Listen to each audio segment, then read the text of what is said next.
Hello everyone and welcome back to Mind's Mind tutorial. So now we are starting with the topic metabolism in the foodstuffs of cell, जो कि हमने already start किया था digestion chapter, जिसमें हमने absorption देखा था इसी जस्ट प्रीवियस वीडियो सेगमेंट में.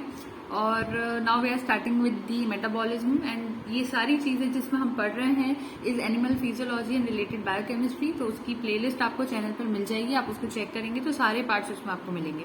Now we are starting with metabolism. तो सबसे पहली बात यही आती है कि फिर मेटाबॉलिज्म होता क्या है, इसका इंट्रोडक्शन क्या है. तो स्टार्ट करते हैं. जितने भी लिविंग ऑर्गेनिजम्स हैं उन सभी में एक सिस्टम होता है जिसमें कॉम्प्लेक्स मॉलिक्यूल्स जो होते हैं वो ऑर्गेनाइज्ड रहते हैं और एक प्रिसाइज पैटर्न में ऑर्गेनाइज्ड रहते हैं. अब ये जो ऑर्गेनाइजेशन रहता है और ये जो पैटर्न वहां पर बनता है वो क्यों बनता है ऑर्गेनिजम्स में, ताकि उनका ऑर्गेनाइजेशन, उनको एनर्जी जो मिलना है जिससे कि वो अपने सिस्टम को अच्छे से चला पाए और जो भी प्रोसेसेस उनकी लाइफ में होती है उसको पूरी कर पाए. इसलिए जरूरी है कि उन ऑर्गेनिजम्स में जो भी कॉम्प्लेक्स मॉलिक्यूल्स हैं वो ऑर्गेनाइज्ड रहें. तो ये बात तो हो जाती है. So every living organism is a system of complex molecules organized in a precise pattern. ये हमें यहाँ पर समझना जरूरी था. अब दूसरी बात आती है आगे कि दूसरे शब्दों में अगर मैं कहूँ कि जितनी भी एक्टिविटीज हम हमारी डे टू डे लाइफ में कंटिन्यूसली परफॉर्म करते हैं, जो कि हम इंटेंशनली तो परफॉर्म करते हैं या वॉलेंटरली तो परफॉर्म करते हैं, लेकिन इनवॉलेंटरली भी हमारे अंदर होती रहती है. उन सारी एक्टिविटीज की अगर मैं बात करूँ तो उन सभी को परफॉर्म करने के लिए हमें जिस चीज की जरूरत पड़ती है वो होती है एनर्जी. सो एनर्जी मेन चीज है जिसके बेसिस पर हम सारी एक्टिविटीज को परफॉर्म करते हैं. इसीलिए हम ये कह सकते हैं कि जो कंजम्पशन होता है एनर्जी का वो बहुत जरूरी है या फिर वो एक एसेंशियल फीचर है लिविंग बींग्स का. तो अब क्वेश्चन ये उठता है कि ये एनर्जी हमें मिलती कहाँ से, तो जिसके बेसिस पर हम हमारी day to day life activities perform करते हैं. अच्छा, day to day life activities हम क्या समझते हैं, जैसे कि हम लोग डाइजेशन हमारी बॉडी में हो रहा है, सर्कुलेशन हो रहा है, या फिर हमारी बॉडी में नर्वस सिस्टम का काम चल रहा है, एक्सक्रीशन की प्रोसेस है या फिर रिप्रोडक्शन की प्रोसेस है. जितनी भी लाइफ एक्टिविटीज है, जितनी भी फिजियोलॉजिकल प्रोसेसेस है, इन सभी चीजों में हमें एनर्जी की रिक्वायरमेंट होती है. So the question arises and what is the source of this energy. क्या सोर्स है, कहाँ से हमें ये एनर्जी मिलती है. तो जो भी सब्सटेंसेज हम हमारे फूड में खाते हैं वो ऑक्सीजन के साथ रिएक्ट करते हैं और एक तरह से पोटेंशियल केमिकल एनर्जी उन चीजों में छुपी होती है जो कि बाद में वहां से रिलीज हो जाती है. तो सिंपल शब्दों में अगर हम इसको समझें कि क्या बात हो रही है यहाँ पर, कि जो भी फूड हम खाते हैं वो फूड ऑक्सीजन के साथ जब कंबाइन होता है तो इसमें पहले केमिकल एनर्जी हिडन फॉर्म में थी. हिडन फॉर्म में उस केमिकल एनर्जी को हिडन फॉर्म से हम लोग रिलीज आउट करवा देते हैं. एनर्जी रिलीज आउट होती है और वो जो एनर्जी रिलीज आउट होती है उससे हम वेरियस लाइफ एक्टिविटीज परफॉर्म करते हैं. Perform various life activities. I hope जितना सिंपल कर सकती थी इसको कर दिया है. समझ में आ रहा होगा अभी तक क्या बात कर रहे हैं हम लोग यहाँ पर. So the substances taken in food react with oxygen and then it has originally it has potential chemical energy hidden which is afterwards released from it. ये मैं यहाँ कहना चाह रही हूँ.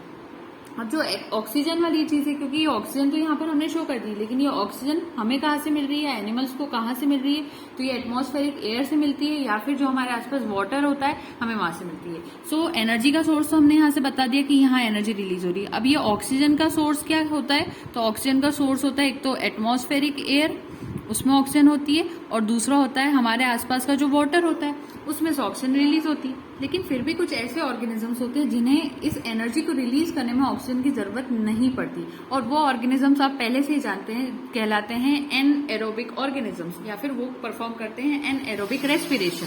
सो now we are with two kinds of organisms. First are anaerobic organisms and the second one is aerobic organisms.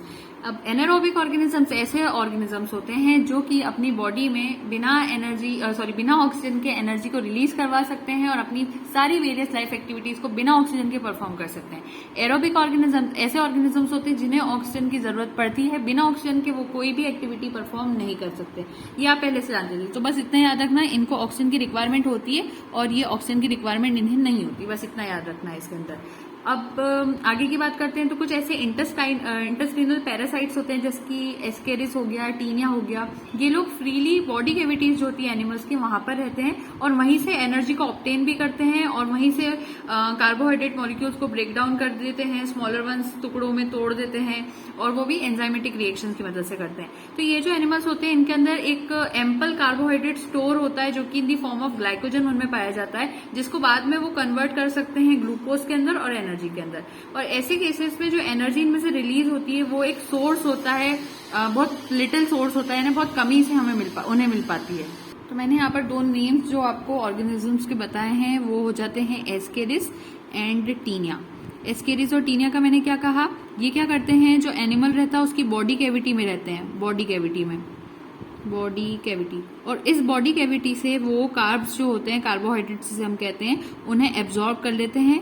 ये absorb कर लेते हैं कार्बोहाइड्रेट्स को, उसको छोटे छोटे टुकड़ों में तोड़ भी लेते हैं। और इन एनिमल्स में ample amount of carbohydrate store पाया जाता है, बहुत सारा अच्छा खासा इनका काम चल जाए इतना कार्बोहाइड्रेट इनके पास रहता है। लेकिन वो कार्ब्स इनके पास जिस फॉर्म में रहते हैं, ये कार्बोहाइड्रेट्स इनके पास जिस फॉर्म में होते हैं वो होता है ग्लाइकोजन के फॉर्म में होता है ये कार्बोहाइड्रेट इनके पास। और इस ग्लाइकोजन को बाद में ये ऑर्गेनिजम्स ग्लूकोज के अंदर या फिर जो भी रिक्वायर्ड चीजें होती हैं, इनको जैसे जैसे जो चीजें चाहिए होती है उसको कन्वर्ट करते जाते हैं। तो इसी ग्लाइकोजन को ये ग्लूकोज में भी बदल देते हैं, जब जरूरत पड़े वैसे उसको यूज करते हैं, कभी हाइड्रोजन में, CO2 में भी बदल देते हैं, और साथ में एनर्जी में भी बदल देते हैं। तो इस तरह से ये एस्केरिस और टीनिया ये यूज करते हैं कार्बोहाइड्रेट्स का। अब इसके बाद होता क्या है, कुछ ऐसे केसेस होते हैं जिसमें एनर्जी जो रिलीज होती है वो बहुत लिटिल रिलीज होती है। अब एक केस हमारे पास आता है ब्लड फ्लूक्स का। जो ब्लड फ्लूक्स होते हैं और एक और वो होते हैं मलेरियल पैरासाइट, आपने सुना होगा, जो क्या कहते हैं उसको, सूडोपोडिया याद आ रहा है मुझे, प्लाज्मोडियम कहते हैं, मलेरियल पैरासाइट्स जो कि प्लाज्मोडियम होते हैं, और ब्लड फ्लूक्स होते हैं जो पैरासाइट्स। तो ये जो ऑर्गेनिजम्स होते हैं, अगर मैं इनकी बात करूँ तो ये ऑक्सीजन को ऑब्टेन कहाँ से करते हैं, ब्लड में से ऑब्टेन करते हैं, होस्ट के अंदर से, और ये एरोबिक होते हैं, ठीक है। तो इनको ऑक्सीजन की जरूरत पड़ती है, और ये ऑक्सीजन ये कहाँ से लेते हैं, ब्लड में से लेते हैं। और ब्लड भी किसका, ब्लड ऑफ होस्ट, जिसके ऊपर ये रिसाइड कर रहे हैं, जिसके ऊपर ये जीते हैं। पैरासाइट्स कौन होते हैं, जो दूसरे ऑर्गेनिजम्स के ऊपर रहते हैं, वो उनको किल नहीं करते, अपने होस्ट को कभी भी, ये जो ऑर्गेनिजम्स होंगे जो पैरासाइट है अपने होस्ट को कभी भी किल नहीं करते, सिर्फ उनमें से फायदा उठाते जाते हैं। तो जो ब्लड ऑफ होस्ट रहता है उस ब्लड में से ऑक्सीजन को निकाल लेते हैं। तो इससे तो ये बात क्लियर हो गई, अगर ऑक्सीजन निकाल रहे तो ये ऑर्गेनिजम्स कैसे हो गए, ये एरोबिक हो गए। ये तो क्लियर हो गया यहाँ से हमें। तो ये बात हमें याद रखनी है, छोटे छोटे पॉइंट्स है जो मैं यहाँ पे मेंशन करती जा रही हूँ इस चैप्टर के इंट्रोडक्शन में। सो मेटाबॉलिज्म की डेफिनेशन हमें मिल जाती है, the aggregate of all the physico chemical processes constantly taking place in living cell is known as metabolism. हमारी बॉडी की सारी लाइफ एक्टिविटीज को परफॉर्म करने के लिए हमारे अंदर जितनी भी फिजिकल केमिकल प्रोसेसेस होती रहती है, लगातार होती रहती है, लिविंग सेल्स में भी होती रहती है, उसी को मेटाबॉलिज्म कहते हैं। सो टोटल मिला के जितनी भी प्रोसेस हमारे अंदर होती है लाइफ एक्टिविटीज को परफॉर्म करने के लिए, उसी को मेटाबॉलिज्म कहते हैं। और जब ये प्रोसेस होती है तो जो सब्सटेंसेज जिनके अंदर चेंजेस आते जाते हैं, जो सब्सटेंसेज ये सारे काम करते हैं, उन सब्सटेंसेज को जो नाम दिया जाता है वो कहलाते हैं मेटाबोलाइट्स। सो मेटाबोलाइट्स की डेफिनेशन अगर लिखनी है तो मैं सिर्फ आपको बता देती हूँ, आप लिख सकते हैं खुद से, the substances undergoing changes are known as metabolites. तो ये दो बातें इंपॉर्टेंट थी। इसके अंदर कन्वर्जन होता है न्यूट्रिएंट्स का इनटू यूजफुल एनर्जी, देन उसमें से न्यू कार्बन स्केलेटन का बनना for synthesising other vital compounds, ये सारी चीजें लगातार होती रहती है। न्यूट्रिएंट्स को एनर्जी में बदलना या फिर नया कार्बन स्केलेटन तैयार करना, वाइटल कंपाउंड्स तैयार करना, इस तरह की चीजें होती रहती है, इसी को हम मेटाबॉलिज्म कहते हैं। अगर ऑक्सीडेशन ऑफ न्यूट्रिएंट्स हो रहा है, जैसे कि कार्बोहाइड्रेट्स का अगर ऑक्सीडेशन हो रहा है या कुछ और भी रिलेटेड सब्सटेंसेस का अगर ऑक्सीडेशन हो रहा है, तो वो मेन सोर्स ऑफ एनर्जी बनता है। तो न्यूट्रिएंट्स में सबसे ज्यादा कार्बोहाइड्रेट्स में से ही एनर्जी मिल जाती है। अब जब ऑक्सीडेशन होता है, जो एनर्जी रहती है वो क्या करती है, मॉलिक्यूल्स जो भी होते हैं, जैसे कार्बोहाइड्रेट के मॉलिक्यूल्स हैं या फिर जो भी मॉलिक्यूल्स और भी बॉडी में, उसके साथ बाइंड भी होती जाती है। तो ये एक तरह की प्रोसेस है जो कि आपको पता होना चाहिए। इसकी डिटेल में हम लोग जाते जाएंगे, लेकिन अभी हम लोग क्योंकि इंट्रोडक्शन देख रहे हैं तो सारी चीजों को एक ओवरव्यू वाले फॉर्म में देख रहे हैं। So during oxidation, the energy that binds the molecules of these is liberated. Part of it is utilized for immediate work, and the rest is distributed to other molecules containing phosphates to form high energy compounds. जब oxidation हो रहा होता है ना, तो जो भी जैसे फॉर एग्जांपल कार्बोहाइड्रेट्स हैं, तो कार्बोहाइड्रेट्स आपस में पहले से भी किसी फॉर्म में जुड़े होंगे, तो वो जो एनर्जी उनको जोड़े रखी हुई थी, वो वाली जो एनर्जी होती है वो तो इमीडिएट वर्क के अंदर काम आती है। और बाकी बाद में इसको तोड़ने के बाद और भी जो एक्स्ट्रा एनर्जी बनती है उससे हम आगे के काम करते हैं, जैसे कि उनको फॉस्फेट वाले मॉलिक्यूल्स के पास पहुंचा दिया जाता है, हाई एनर्जी कंपाउंड्स बनाने में हेल्प करती है। अब जो चीफ फॉर्म होता है जिसमें एनर्जी को स्टोर किया जाता है उसको कहते हैं एटीपी। तो अब सबसे इंपॉर्टेंट चीज अभी आ गई है यहाँ पर, चीफ फॉर्म जिसके अंदर एनर्जी को स्टोर करते हैं, एनर्जी इज स्टोर्ड। एनर्जी जिस चीफ फॉर्म में स्टोर होती है, स्टोर, उसको कहते हैं एटीपी। एटीपी का फुल फॉर्म क्या होता है? उसका फुल फॉर्म होता है एडिनोसिन ट्राइफॉस्फेट। एडिनोसिन ट्राइफॉस्फेट, ये हम पहले से पढ़ते आ रहे हैं, बस एक रिवीजन भी होता जा रहा है साथ में हमारा। सो एडिनोसिन ट्राइफॉस्फेट रहती है, और ये जब भी जरूरत पड़ती है सेल को किसी भी फंक्शन को परफॉर्म करना है तो सेल ये जो एटीपी वाले मॉलिक्यूल्स हैं उनको अपने पास ले आता है और अपने काम को पूरा कर लेता है। So the chief form in which the energy stored is adenosine triphosphate ATP and this is drawn upon for cellular function when required. अब मैं क्लासिफिकेशन ऑफ मेटाबॉलिज्म की अगर बात करूं तो हमने बचपन से अगर जो हमारी 12th 11th क्लासेस रही है उसमें जो हमारे टीचर्स ने हमें बताया था मेटाबॉलिज्म 2 टाइप्स का होता है, एनाबॉलिज्म और कैटाबॉलिज्म। लेकिन now we are in higher classes, एक और टाइप होता है जो कि अब मैं आपको एक्स्ट्रा बताऊंगी, that is endogenous and exogenous metabolism. तो हमारे पास दो यहाँ पर टाइप्स हो जाते हैं, एक होता है एंडोजीनस एक्सोजीनस मेटाबॉलिज्म और दूसरा होता है एनाबॉलिज्म एंड कैटाबॉलिज्म।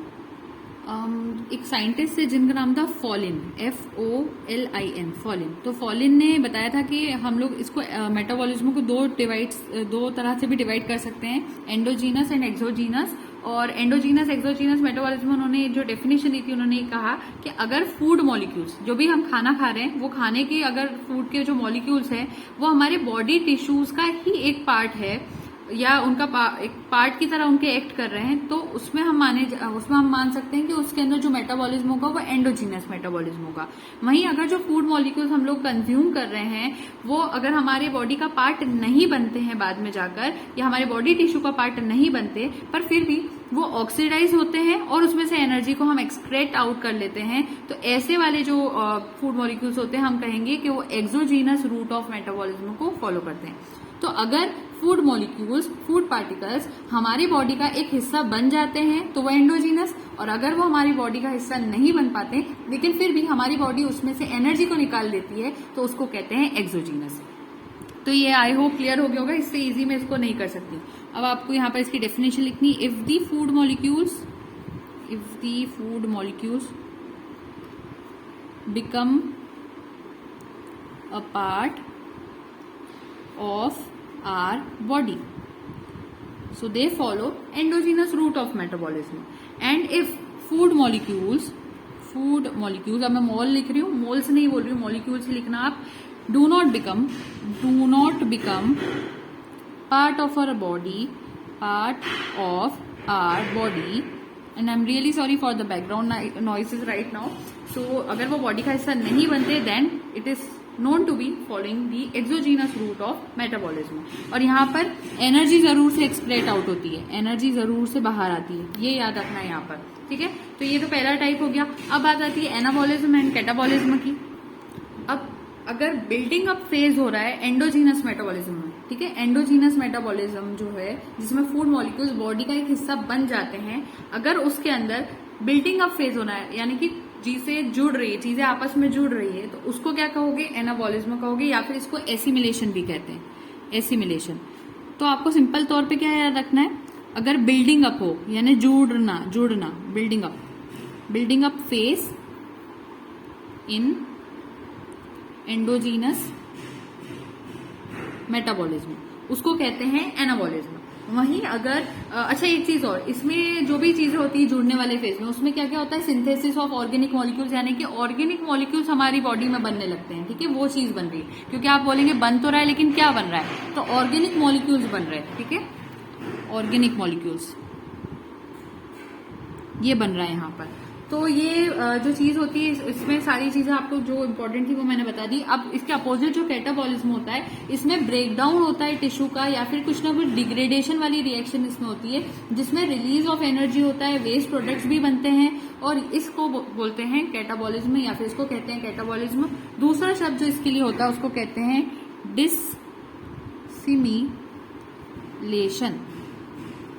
डिसिमिलेशन, यानी कि हो क्या रहा है, यहाँ पर ब्रेक डाउन हो रहा है, यहाँ पे चीजें जुड़ रही थी, यहाँ पे चीजें टूट रही है, ब्रेक डाउन ऑफ, क्या टूट रहा है? तो टिश्यू टूट रहा है। और डिग्रेडेशन रिएक्शंस, डिग्रेडेशन, कोई चीज डिग्रेड होना, टूटना, खत्म होना, इस तरह की चीजें होती है इसमें डिग्रेडेशन रिएक्शन, जिसमें जनरली एनर्जी जो होती है जरूर से रिलीज होती है, generally the energy is release in this cases, और वेस्ट प्रोडक्ट जरूर से बनते हैं, वेस्ट प्रोडक्ट्स भी यहाँ पर बन जाते हैं। तो ये प्रोसेस जो रहती है उसको कैटाबॉलिज्म या फिर डिसिमिलेशन कहते हैं। इन दोनों ही फिनोमिना की अगर मैं बात करूं तो इसमें साइमल्टेनियस चीजें देखने को मिलती है, यानी एनाबॉलिज्म अगर बॉडी में होगा तो कैटाबॉलिज्म भी बॉडी में होगा। हाउएवर जब पीरियड ऑफ ग्रोथ आता है, यानी कि ग्रोथ का टाइम आता है, तो जो एनाबॉलिक रिएक्शंस होती है, ये वाली जो रिएक्शंस होती है वो ज्यादा होने लग जाती है। लेकिन अगर कोई इंसान भूखा रहने की कोशिश कर रहा है, स्टार्वेशन कर रहा है, या उसको कोई डिजीज हो गई है, या फिर उसको बुढ़ापा आ गया है, सेनिसेंस आ गया है, तो उसकी बॉडी में कैटाबॉलिज्म वाली रिएक्शन ज्यादा होने लग जाती है, ये प्रीडोमिनेट करने लगती है। तो आपको क्या पता होना चाहिए, जब छोटा बच्चा है, वो छोटा बच्चा बड़ा हो रहा है, तो हमें जाहिर सी बात है छोटा बच्चा तो बड़ा होना ही है। तो अब छोटे बच्चे को अगर बड़ा करना है तो आप खुद ही सोचिए उसको कौन सी चीजें ज्यादा जरूरी होगी बॉडी में, तो उसकी बॉडी में चीजें जोड़ने वाली ज्यादा अच्छी होगी, तभी तो वो चीज बड़ी होके बड़ा बनेगा वो इंसान, तो उसको कहते हैं एनाबॉलिज्म। लेकिन अगर किसी इंसान को कोई डिजीज हो गई है, वो स्टार्वेशन कर रहा है, भूखा रह रहा है, या उसको सेनिसेंस का प्रॉब्लम है, तो उसके अंदर कैटाबॉलिज्म होने लगता है और वो प्रीडोमिनेट करने लगता है। तो मैं यहाँ नोट कर देती हूँ, ये ग्रोथ फेज के लिए यूजफुल है। ग्रोथ फेज वैसे तो मैंने बताया दोनों रिएक्शन साइमल्टेनियसली हमारे अंदर होती है, दोनों साइमल्टेनियस है, साइमल्टेनियस यानी दोनों चीजें होती रहती है। लेकिन फिर भी एक्स्ट्रा जो बात करनी थी कि ग्रोथ फेज के अंदर ये वाली चीज होने लगती है जिसको कहते हैं एनाबॉलिज्म, और जो कैटाबॉलिज्म होता है, अगर मैं इसकी बात करूं तो ये कौन से टाइम पे स्टार्ट होता है, स्टार्वेशन के टाइम पे ज्यादा देखने को मिलता है। उसके बाद ये डिजीज अगर किसी को हो जाती है तब देखने को मिलता है, और साथ में अगर किसी इंसान को सेनिसेंस हो रहा है, यानी बुढ़ापा जिसको कहते हैं, अगर वो वाली चीज आ रही है तो कैटाबॉलिक रिएक्शन जो होगी उसके अंदर प्रीडोमिनेट करने लगेगी। तो बस ये दो चीजें इंपॉर्टेंट थी जो कि मैंने यहाँ पर बता दी। इसके बाद नेक्स्ट जो हमारा टॉपिक आता है वो रहता है general and special metabolism. So general and special metabolism ज्यादा डिफिकल्ट टर्मिनोलॉजी नहीं है, बस इसको टाइप्स ऑफ क्लासिफिकेशन जो है, जो अभी मैं टाइप्स ऑफ मेटाबॉलिज्म बता रही थी या क्लासिफिकेशन ऑफ मेटाबॉलिज्म आपको जो बता रही थी, आप उसी के अंदर, वैसे तो वो दो ही मेन होते हैं, पर ये थर्ड कैटेगरी में थोड़ी एक्स्ट्रा इसलिए बता रही हूँ कि कभी मान लीजिए इस पे भी क्वेश्चन आए तो आपको ये पता होना चाहिए। तो general and special metabolism third category आप मान सकते हो। ये बहुत यूजफुली मेटाबॉलिज्म को डिस्कस करने के लिए बहुत ज्यादा यूजफुल रहने वाला है। मेटाबॉलिज्म जब मैं आगे डिस्कस करूंगी तो ये इंपॉर्टेंट रहेगा। अब जो जनरल मेटाबॉलिज्म होता है, इसमें जितनी भी टोटल एनर्जी रहती है, टोटल एनर्जी एक्सचेंज रहता है किसी भी सेल या फिर किसी भी इंडिविजुअल का, वो सब कुछ इन्वॉल्व रहता है। और जो भी कहना चाहिए मिनिमम एनर्जी रिक्वायर्ड रहती है हमें हमारे नॉर्मल लाइफ एक्टिविटीज को मेंटेन करने के लिए, उसको हम कहते हैं बेसल मेटाबॉलिज्म।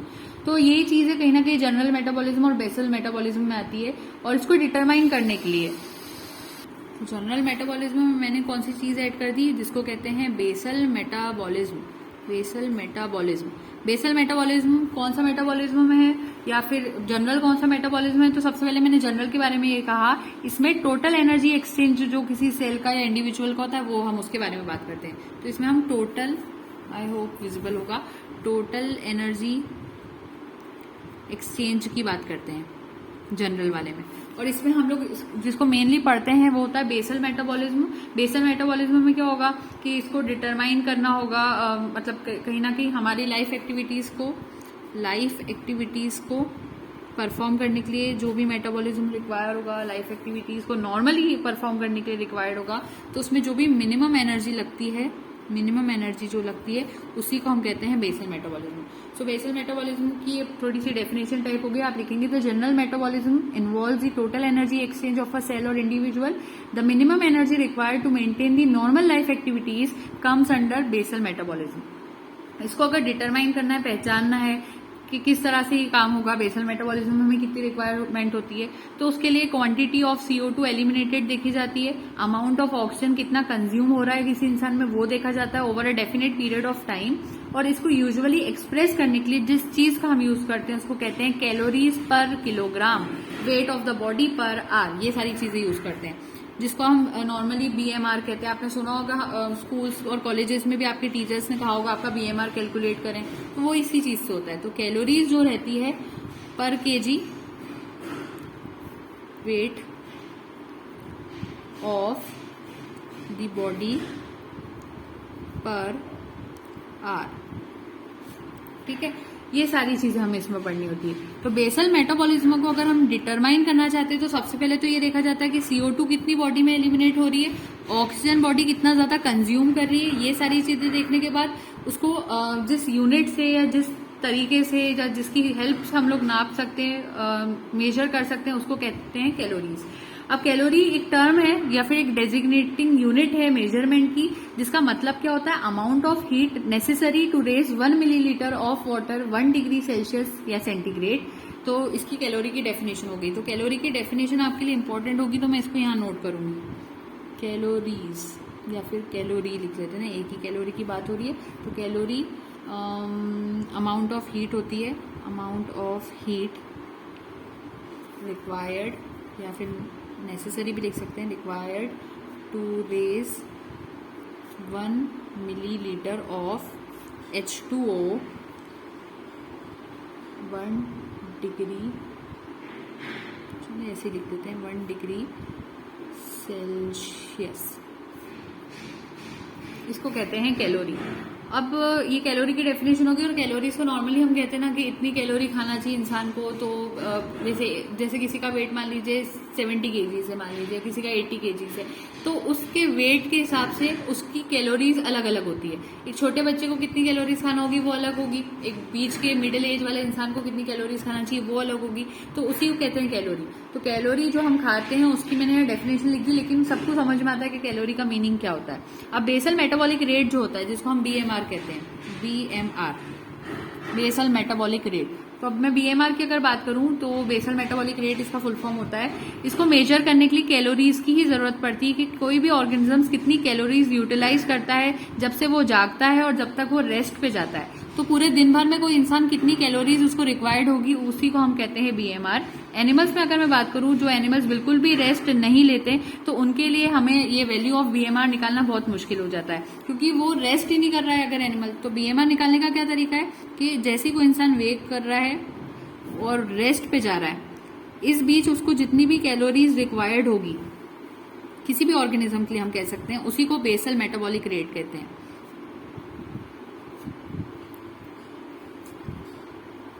तो ये कुछ पॉइंट्स हैं जो कि वैसे तो बहुत इजी होते हैं, पर लेकिन फिर भी हमको डिस्कस करना जरूरी है। So basal metabolic rate is measured या फिर is a measure of the calories utilize by an organism that is awake and completely at rest. In the animals which do not take rest it is difficult to determine the value of BMR। BMR कैसे affect होती है, low environment temperature से, injection of food से, या फिर कुछ muscular अगर जो वो होना चाहिए, एक सेकेंड, मस्कुलर एक्टिविटीज जो रहती है, इन सभी चीजों से बेसल मेटाबॉलिक रेट जो होती है वो डिटरमाइन होती है और अफेक्टेड रहती है।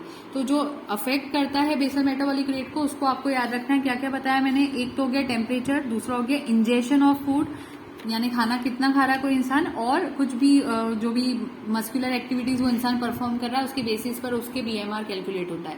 कि कोई इंसान है, उसका वेट तो कम है लेकिन फिर भी वो कुछ मेहनत करता ही नहीं है, तो उसको कैलोरीज भी कम ही लगेगी, उसको भूख ही नहीं लगेगी, तो कैलोरीज भी उसको ऑटोमेटिकली कम लगना है।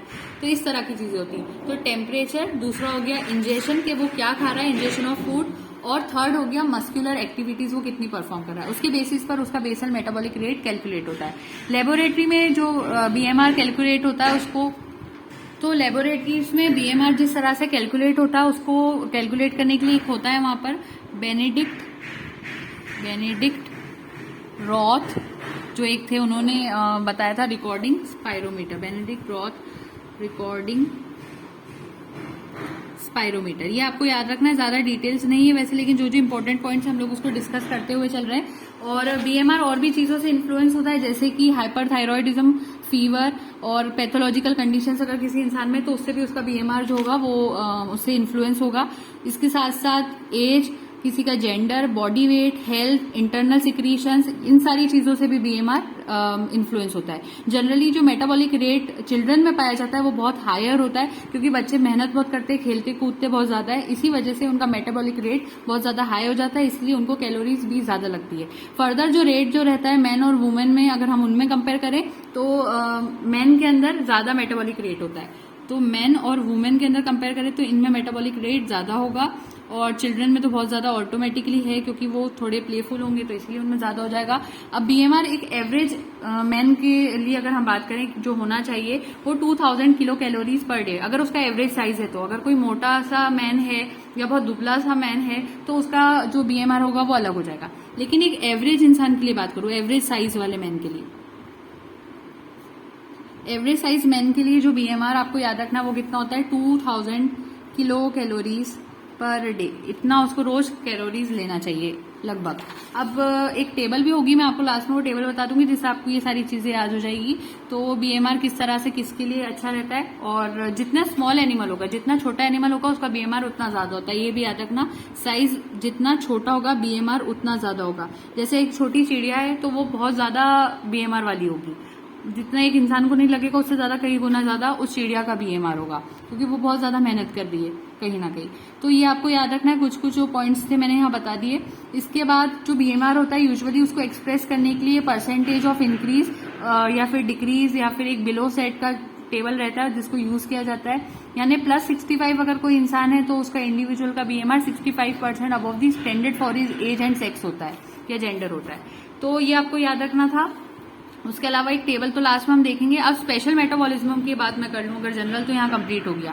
तो टेबल भी देख ही लेते हैं। बीएमआर ये दिखाया गया है यहाँ पर, ये एनिमल मेटाबॉलिक रेट और यहाँ वेट है।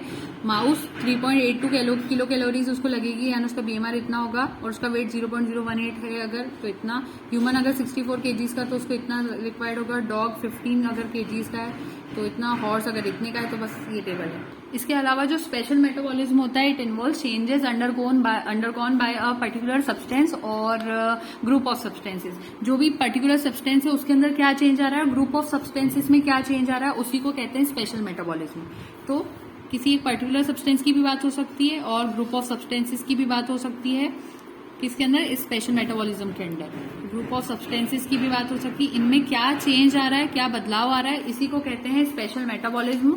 और आगे की जो भी पढ़ाई रहेगी मेटाबॉलिज्म में, जैसे carbohydrate metabolism, lipid metabolism, protein, इन सभी चीजों को मैं आगे जो डिस्कस करूंगी वो सारे मेटाबॉलिज्म स्पेशल मेटाबॉलिज्म आते हैं, क्योंकि वही मेन मेटाबॉलिज्म है। अभी तक ये जनरल तो इतना खास नहीं होता। तो ये इतना था। और आपको एक चीज और आपके माइंड में रखनी है कि जितने भी पाथवेज यहाँ पर प्रेजेंट रहेंगे हर सेल ऑफ द बॉडी में, वो करीब करीब सारी बॉडीज में इक्वल ही होते हैं कुछ हद तक।